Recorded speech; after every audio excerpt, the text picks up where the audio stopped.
मुंबईच्या धारावीमध्ये भीषण सिलेंडरचा स्फोट झालाय आणि धारावीच्या पीएमजीपी कॉलनी परिसरामध्ये रस्त्यावर पार्क केलेल्या सिलेंडरच्या गाडीत आग लागली आणि त्यामुळे हा स्फोट झाल्याची प्राथमिक माहिती समोर येते आहे। मिळालेल्या माहितीनुसार सिलेंडरचा स्फोट भीषण असून अग्निशमन दलाला ही माहिती देण्यात आलेली आहे आणि कशा प्रकारे हा स्फोट झालेला आहे हे एक्सक्लुझिव्ह दृश्य आपण पाहतोय पुढारी न्यूजवर। स्थानिकांच्या आणि नागरिकांची बरीच गर्दी जमल्याचं पाहायला मिळते। मुंबईच्या धारावीमध्ये हा कशा प्रकारे स्फोट झालेला आहे आणि आगीचा भडका उडालेला आहे, सिलेंडरचा भीषण स्फोट झाल्याचा प्रकार घडलेला आहे आणि माहिती समोर आली आहे आणि ही दृश्य सुद्धा कॅमेऱ्यामध्ये कैद झालेली आहेत। कशा प्रकारे या सिलेंडरचा स्फोट झाला, अग्निशमन दल घटनास्थळी दाखल झालेले आहेत आणि आग विझवण्याचे शर्थीचे प्रयत्न सुरू आहेत। ही एक्सक्लुझिव्ह दृश्य आणि भीषण स्फोटामुळे परिसरामध्ये भीतीचं वातावरण सुद्धा पाहायला मिळतंय।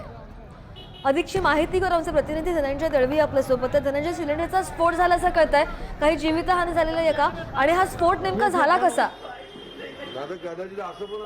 श्रद्धा, आपण जर पाहिलं तर मुंबईच्या धारावीमध्ये हा प्रकार घडलेला आहे।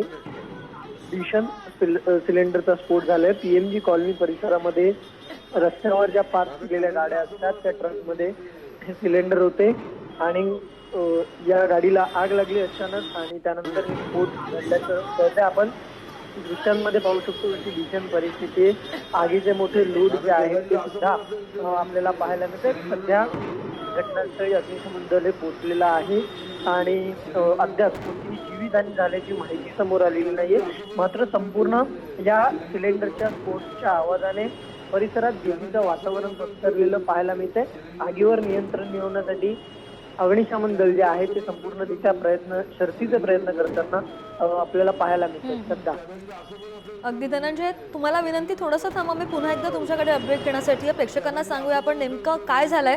मुंबईच्या धारावीमध्ये भीषण सिलेंडरचा स्फोट झालाय।